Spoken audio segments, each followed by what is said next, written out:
নমস্কার বন্ধুরা, আশা করি আপনারা সবাই ভালো আছেন। আবার একটি ভিডিও নিয়ে আপনাদের সঙ্গে উপস্থিত হলাম। আজকে বিষয়বস্তু সিংহ রাশির জন্য খুবই গুরুত্বপূর্ণ, কারণ আজকে যে বিষয় নিয়ে আলোচনা করব তা হলো সিংহ রাশির মাসিক রাশিফল মে 2024 আপনার কেমন যাবে, 9টা গ্রহের অবস্থান কেমন থাকবে, সেই অনুযায়ী আপনার স্বাস্থ্য, শিক্ষা, প্রেম ভালোবাসা, বিবাহিত জীবন, ভাগ্য, কেরিয়ার, বিজনেস এ সমস্ত বিষয় নিয়ে আমি এই ভিডিওর মাধ্যমে আলোচনা করব। আপনি যদি সিংহ রাশির জাতক বা জাতিকা হন, দেখবেন আপনারও কোনো প্রশ্ন থাকলে এই ভিডিওর মাধ্যমে তারও উত্তর আপনি পেয়ে যাচ্ছেন। আর ভিডিওটি কিন্তু প্রথম থেকে শেষ অবধি দেখুন।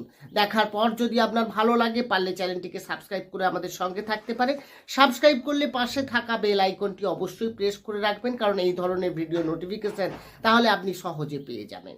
আসি মেন আলোচনায়। তাহলে যখনই মে শুরু হচ্ছে, আপনার রাশি সাপেক্ষে গ্রহের অবস্থান থাকবে অনেকটা এরকম। অর্থাৎ আপনার রাশির দ্বিতীয় ভাবে থাকছে কেতু, সপ্তমে থাকছে শনি, অষ্টমে মঙ্গল, বুধ, রাহু, নবমে শুক্র, রবি এবং দশম ভাবে বিরাজমান থাকবে বৃহস্পতি। তা গ্রহের অবস্থান যেমন থাকবে সেই অনুযায়ী আপনার স্বাস্থ্য কেমন যাবে এই মাসে, সেটা নিয়ে প্রথমে আলোচনা করব।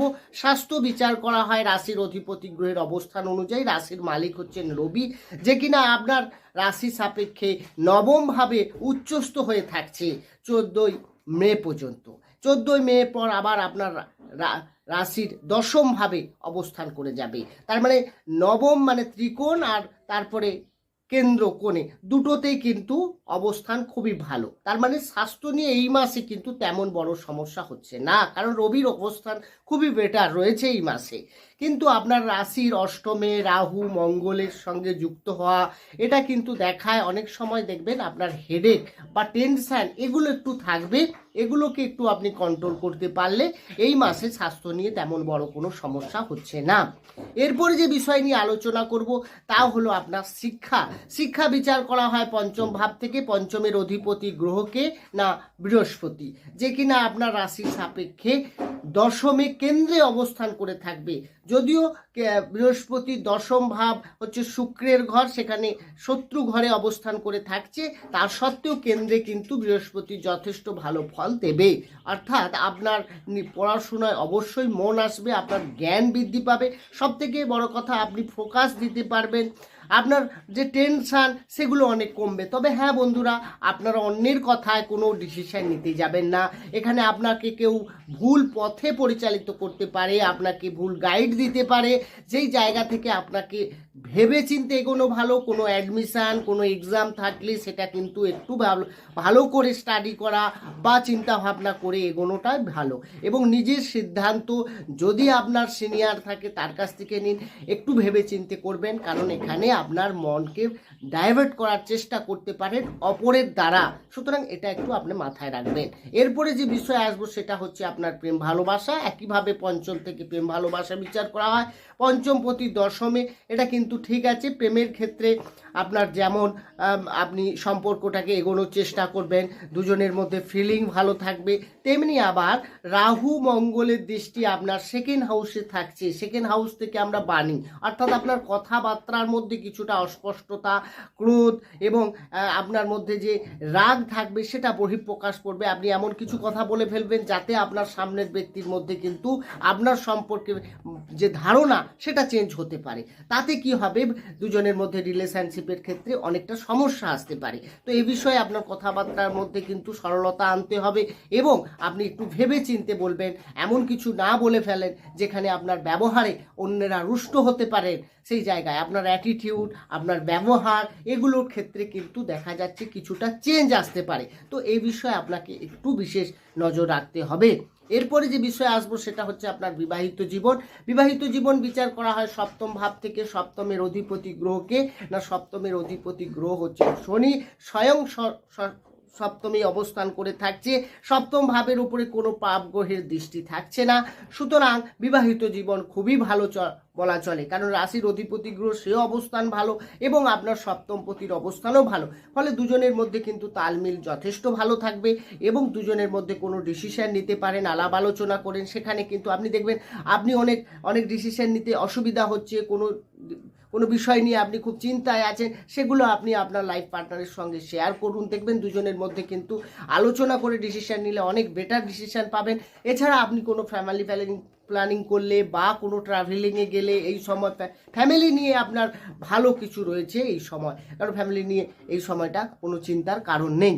এরপরে যে বিষয় আসবো সেটা হচ্ছে আপনার ভাগ্য, গুরুত্বপূর্ণ সব থেকে বিষয়, কারণ এই মাসে ভাগ্যের সাপোর্ট আপনি কতটা পাবেন, ভাগ্য আপনার কতটা সাথে থাকবে সেটা আলোচনা করব। বন্ধুরা, ভাগ্য বিচার করা হয় নবম ভাব থেকে। নবমের অধিপতি গ্রহ মঙ্গল, যে কিনা অষ্টমে অবস্থান করে থাকবে সারা মাস। বন্ধুরা, এটা কিন্তু খুবই ডিস্টার্ব। দেখুন বন্ধুরা, আপনাদেরকে ভয় দেখানো বা ভুল পথে ডিসিশন নেওয়া এটা কিন্তু আমি চাই না কখনো, কারণ আপনার এই মাসে গ্রহের অবস্থান যেইভাবে থাকবে সেটা ভালো হতে পারে, খারাপ হতে পারে, সেটাই আপনাদের কাছে তুলে ধরবো। এটাই হচ্ছে আমার কাজ।